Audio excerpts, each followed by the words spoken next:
Hello everyone, ನಮಸ್ತೆ ಎಲ್ರಿಗೂ. Welcome to it's cooking time with Gayathri's kitchen YouTube channel.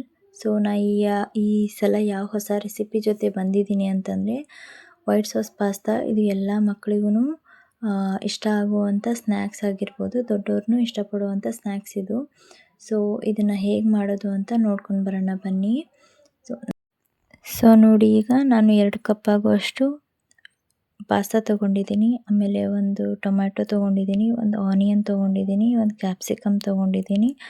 ಅದಾದಮೇಲೆ 4-5 ಎಸಳಾಗುವಂಥದ್ದು ಬೆಳ್ಳುಳ್ಳಿ ತೊಗೊಂಡಿದ್ದೀನಿ. ಅದಾದಮೇಲೆ 1 ಕಪ್ ಆಗುವಷ್ಟು ಸ್ವೀಟ್ ಕಾರ್ನ್ ತೊಗೊಂಡಿದ್ದೀನಿ. ಅದಾದಮೇಲೆ ಪೆಪ್ಪರ್ ಪೌಡ್ರ್ ತೊಗೊಂಡಿದ್ದೀನಿ. ಅದಾದಮೇಲೆ ಬಟರ್ ತೊಗೊಂಡಿದ್ದೀನಿ.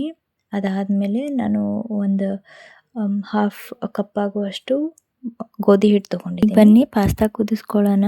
ಸೊ ನೀರಲ್ಲಿ ನಾನು ಉಪ್ಪು ಹಾಕೋತಾ ಇದ್ದೀನಿ. ಅದಾದಮೇಲೆ ಒಂದು ಸ್ವಲ್ಪ ಹಾಫ್ ಟೇಬಲ್ ಸ್ಪೂನ್ ಅಷ್ಟು ಆಯಿಲ್ ಹಾಕೋಬೇಕು. ಆಯಿಲ್ ಹಾಕ್ಕೊಂಡ್ಬಿಟ್ಟು ಇದನ್ನು ಕುದಿಸ್ಕೋಬೇಕು ನೀರನ್ನ. ನಾನಿಲ್ಲಿ 4-5 ಗ್ಲಾಸಷ್ಟು ನೀರು ತೊಗೊಂಡಿದ್ದೀನಿ. ತೊಗೊಂಡ್ಬಿಟ್ಟು ಕುದಿಸ್ಕೋತಾ ಇದ್ದೀನಿ. ಸೊ ನೀರು ಕುದಿ ಬಂದಿದೆ, ಅದಕ್ಕೆ ನಾನು ಪಾಸ್ತಾ ಹಾಕ್ತಾ ಇದ್ದೀನಿ 2 ಕಪ್ ಆಗುವಷ್ಟು. ಸೊ ಇದು ಪಾಸ್ತಾ ಹಾಕ್ಕೊಂಡ್ಬಿಟ್ಟು ಚೆನ್ನಾಗಿ ಮಿಕ್ಸ್ ಮಾಡ್ಕೋಬೇಕು. ಮಿಕ್ಸ್ ಮಾಡಿಕೊಂಡು ಕುದಿಸ್ಕೋಬೇಕು ಇದನ್ನ. ಓಕೆನಾ?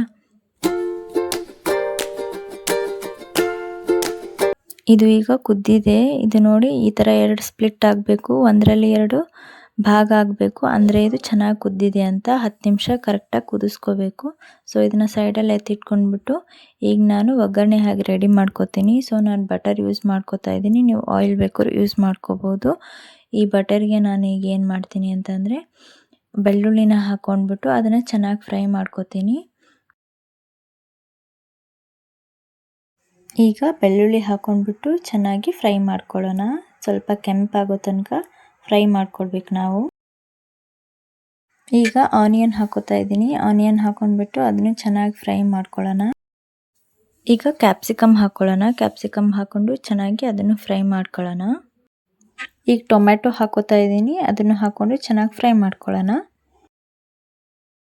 ಸೊ ಅದಾದಮೇಲೆ ನಾವು ಇಲ್ಲಿ 1 ಕಪ್ ಆಗುವಷ್ಟು ಸ್ವೀಟ್ ಕಾರ್ನ್ ಹಾಕ್ಕೊಂಡು ಅದನ್ನು ಫ್ರೈ ಮಾಡ್ಕೊಳ್ಳೋಣ.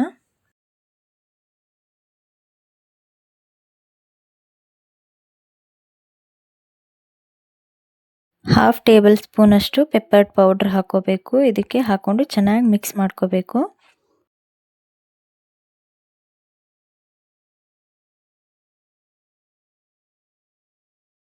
ಸ್ವಲ್ಪ ಉಪ್ಪು ಮಿಕ್ಸ್ ಮಾಡ್ಕೋಬೇಕು, ಹಾಫ್ ಟೇಬಲ್ ಸ್ಪೂನ್ ಅಷ್ಟು. ಇದಾಗಿದೆ. ಈಗ ಇದನ್ನು ಸೈಡಿಗೆ ಎತ್ತಿಟ್ಕೊಂಡ್ಬಿಡೋಣ. ಸೊ ಇದಕ್ಕೆ ಇನ್ನೊಂದು ಪಾತ್ರೆ ತೊಗೊಂಡು ಅದಕ್ಕೆ ಬಟರ್ ಹಾಕ್ಕೊಳ್ಳೋಣ. ಬಟರ್ ಹಾಕ್ಕೊಂಡ್ಬಿಟ್ಟು ಒಂದು 3 ಟೇಬಲ್ ಸ್ಪೂನ್ ಅಷ್ಟು ಬಟರ್ ಹಾಕೋತಾ ಇದ್ದೀನಿ. ನೀವು ಇಲ್ಲಿ ಆಯಿಲ್ ಬೇಕಾದ್ರೂ ಹಾಕ್ಕೋಬೋದು. ಸೊ ಬಟರ್ ಹಾಕ್ಕೊಂಡ್ಬಿಟ್ಟು ನಾನಿಲ್ಲಿ ಇದು ಗೋಧಿ ಹಿಟ್ಟನ್ನ ಹೇಳಿದ್ನಲ್ವ, ಆ ಗೋಧಿ ಹಿಟ್ಟನ್ನ ನಾವಿಲ್ಲಿ ಫ್ರೈ ಮಾಡ್ಕೋಬೇಕು ಬಟರಲ್ಲಿ ಹಾಕ್ಕೊಂಡ್ರೆ ಒಂದು ಸ್ವಲ್ಪ ಟೇಸ್ಟ್ ಬರುತ್ತೆ, ಅದಕ್ಕೆ ಅಂತ ನಾನು ಬಟರ್ ಹಾಕೋತಾ ಇದ್ದೀನಿ. ಸೊ ನೋಡಿ, ಇಲ್ಲಿ ನಮ್ಮ ಬಟರು ಮೆಲ್ಟ್ ಆಗಿದೆ. ಇದಕ್ಕೆ ಒಂದು ಸ್ವಲ್ಪನೇ ನಾನೀಗ ಗೋಧಿ ಹಿಟ್ಟನ್ನ ಮಿಕ್ಸ್ ಮಾಡ್ಕೋತೀನಿ.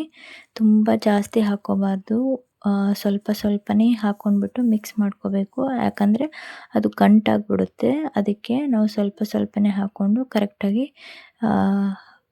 ಬಟರಲ್ಲಿ ನಾವು ಅದನ್ನು ಮಿಕ್ಸ್ ಮಾಡ್ಕೋಬೇಕು, ಫ್ರೈ ಮಾಡ್ಕೋಬೇಕು. ನೋಡಿ ಎಷ್ಟು ಚೆನ್ನಾಗಿ ಬಂತು ಈಗ ಇದು ಅಂತ, ಏನು ಗಂಟಾಗದೇ ಇರೋ ರೀತಿ. ಸೊ ಇದನ್ನು ನಾವೀಗ ನೆಕ್ಸ್ಟ್ ಏನು ಮಾಡಬೇಕು ಅಂದರೆ ಇದರಲ್ಲಿ ನಾವು ಒಂದು ಸ್ವಲ್ಪ ಹಾಲು ಮಿಕ್ಸ್ ಮಾಡ್ತಾ ಹೋಗಬೇಕು. ಮೇನ್ ಇಂಗ್ರೀಡಿಯೆಂಟೇ ಹಾಲಿದ್ರೇ ವೈಟ್ ಸಾಸ್ ಪಾಸ್ತಾ ಚೆನ್ನಾಗಿ ಬರುತ್ತೆ. ಸೊ ನೋಡಿ ಇಲ್ಲಿ ಯಾವ ಥರ ಒಂದು ಸ್ವಲ್ಪ ನಾನು ಸ್ವಲ್ಪನೇ ಮಿಕ್ಸ್ ಮಾಡ್ತಾಯಿದ್ದೀನಿ ಹಾಲನ್ನ ಹಾಕಿ. ಯಾಕೆ ಹಾಲನ್ನು ಸ್ವಲ್ಪ ಹಾಕಬೇಕು ಅಂತಂದರೆ ನಾವು ಗೋಧಿ ಹಿಟ್ಟು ಅದರಲ್ಲಿ ಗಂಟಾಗಬಾರ್ದು, ಅದಕ್ಕೆ ಸ್ವಲ್ಪನೇ ಹಾಕ್ಬಿಟ್ಟು ನಾನು ಹಾಲನ್ನ ಮಿಕ್ಸ್ ಮಾಡ್ಕೋತಾ ಇದ್ದೀನಿ. ಫ್ರೈ ಮಾಡಿರೋ ಗೋಧಿ ಹಿಟ್ಟನ್ನ ನೋಡಿ ಎಷ್ಟು ಚೆನ್ನಾಗಿ ಬಂತು ಇದು. ನಾನು ಸ್ವಲ್ಪನೇ ಹಾಲು ಹಾಕ್ಕೊಂಡಿದ್ದೀನಿ. ಸೊ ಇನ್ನೊಂದು ಸ್ವಲ್ಪನೇ ಹಾಲು ಹಾಕ್ಕೊಂಡ್ಬಿಟ್ಟು ಚೆನ್ನಾಗಿ ಇದನ್ನು ಮಿಕ್ಸ್ ಮಾಡ್ಕೋಬೇಕು, ಗಂಟಾಗದೇ ಇರೋ ರೀತಿ. ಓಕೆನಾ? ನೋಡಿ ಯಾವ ರೀತಿ ನಾನು ಗಂಟಾಗದೇ ಇರೋ ರೀತಿ ಮಿಕ್ಸ್ ಮಾಡ್ಕೋತಾ ಇದ್ದೀನಿ. ನಾವು ಇದನ್ನು ಗಂಟಾಗದೇ ಇರೋ ರೀತಿ ಕೈ ಆಡಿಸ್ತಾನೆ ಇರಬೇಕು, ತಿರುಗ್ತಾನೆ ಇರಬೇಕು. ಒಂದು ಕರೆಕ್ಟಾಗಿ ಈ ಥರ ತೋರಿಸ್ತಾ ಇದ್ದೀನಲ್ವ, ಈ ಥರ ನಾವು ಒಂದು ಗಟ್ಟಿಯಾಗಿ ಆಗಬೇಕು ಹಾಲು. ಆ ಥರ ನಾವು ಅದನ್ನು ಮಿಕ್ಸ್ ಮಾಡ್ಕೊತಾನೇ ಇರಬೇಕು ತಿರುವಿ.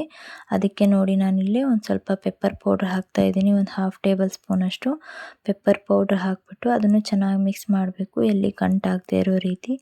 ಅದಾದಮೇಲೆ ನೆಕ್ಸ್ಟ್ ಏನು ಮಾಡಬೇಕು ಅಂತಂದರೆ ಕರೆಕ್ಟಾಗಿ ಮಿಕ್ಸ್ ಮಾಡ್ಕೋಬೇಕು. ಮಿಕ್ಸ್ ಮಾಡ್ಕೊಂಡಾದಮೇಲೆ ಫ್ಲೇಕ್ಸ್ ಸೀಡ್ಸ್ ಸಿಗ್ತವೆ, ಅದನ್ನು ಮಿಕ್ಸ್ ಮಾಡಬೇಕು, ಒಂದು ½ ಟೇಬಲ್ ಸ್ಪೂನು.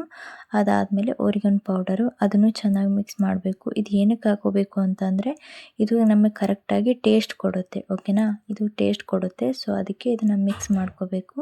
ಇದನ್ನು ಮಿಕ್ಸ್ ಮಾಡ್ಕೊಂಬಿಟ್ಟು ಚೆನ್ನಾಗಿ ಗಂಟಾಗದೇ ಇರೋ ರೀತಿ ಎಲ್ಲ ಕಡೆ ಸ್ಪ್ರೆಡ್ ಆಗೋ ರೀತಿ ಚೆನ್ನಾಗಿ ಮಿಕ್ಸ್ ಮಾಡ್ಕೋಬೇಕು, ಓಕೆನಾ. ನೋಡಿ ಈಗ ಇದು ಕುದಿ ಬಂದಿದೆ, ಕುದಿಯೋದಕ್ಕೆ ಬಿಡಬೇಕು. ಇದನ್ನು ಲೋ ಫ್ಲೇಮ್ನಲ್ಲಿ ಇಟ್ಕೊಂಡ್ಬಿಟ್ಟು ಮಾಡಬೇಕು, ಹೈ ಫ್ಲೇಮ್ನಲ್ಲಿ ಇಡಬಾರ್ದು. ಸೊ ಈಗ ಇದು ಕುದಿ ಬಂದಿದೆ, ಒಂದು ಕುದಿ ಬಂದಿದ್ದಕ್ಕೆ ನಾವು ಆವಾಗಲೇ ಒಗ್ಗರಣೆ ಹಾಕ್ಕೊಂಡಿದ್ವಿ ಅಲ್ವಾ, ಅದನ್ನು ಮಿಕ್ಸ್ ಮಾಡ್ಕೋಬೇಕು. ಚೆನ್ನಾಗಿ ಒಂದು ಸ್ವಲ್ಪ ಮಿಕ್ಸ್ ಮಾಡ್ಕೊಂಡ್ಬಿಟ್ಟು ಕುದಿ ಬಂದಿರೋದನ್ನ ಚೆನ್ನಾಗಿ ಮಿಕ್ಸ್ ಮಾಡ್ಕೊಂಡ್ಬಿಟ್ಟು ಅದನ್ನು ನಾವೀಗ ಒಗ್ಗರಣೆ ಹಾಕ್ಕೋಬೇಕು. ನೋಡಿ ಈಗ ನಾನು ಯಾವ ರೀತಿ ಒಗ್ಗರಣೆನ ಮಿಕ್ಸ್ ಮಾಡ್ಕೊತೀನಿ ಅಂತ. ಸೊ ಎಲ್ಲನೂ ಸೈಡಲ್ಲಿ ಎತ್ತಿಟ್ಕೊಂಡಿರೋದನ್ನು ಇದರಲ್ಲಿ ಹಾಕಿಬಿಟ್ಟು ಚೆನ್ನಾಗಿ ಒಂದು ಸ್ವಲ್ಪ ಮಿಕ್ಸ್ ಮಾಡ್ಕೊತಾ ಇದ್ದೀನಿ. ಸೊ ಇದು ರೆಡಿಯಾಗಿದೆ. ಇದಕ್ಕೆ ನಾನು ಆವಾಗಲೇ ಕುದಿಸಿಟ್ಕೊಂಡಿರುವಂಥ ಪಾಸ್ತಾನ ಹಾಕೋತಾ ಇದ್ದೀನಿ. ಪಾಸ್ತಾ ಹಾಕ್ಕೊಂಡ್ಬಿಟ್ಟು ಚೆನ್ನಾಗಿ ಮಿಕ್ಸ್ ಮಾಡ್ಕೋಬೇಕು ಇದನ್ನು.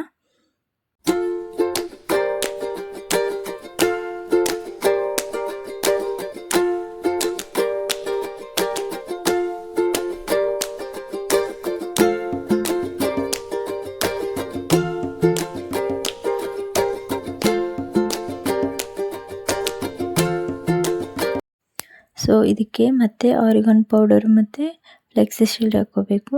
ಸೊ ಇದು ಮತ್ತೆ ಸ್ವಲ್ಪ ಟೇಸ್ಟಿಗೆ ಇರಲಿ ಅಂತ. ಸೊ ಇಷ್ಟೇ ನೋಡಿ ಪಾಸ್ತಾನ ರೆಡಿ ಮಾಡ್ಕೊಳ್ಳೋದು. ನಾನು ಇಲ್ಲೊಂದು ಸ್ವಲ್ಪ ಗಟ್ಟಿಯಾಗಿ ಮಾಡ್ಕೊಂಡಿದ್ದೀನಿ. ನೀವು ಹಾಲು ಹೆಚ್ಚಿಗೆ ಹಾಕ್ಕೊಂಡ್ಬಿಟ್ಟು ಲಿಕ್ವಿಡಾಗಿ ಮಾಡ್ಕೋಬೋದು.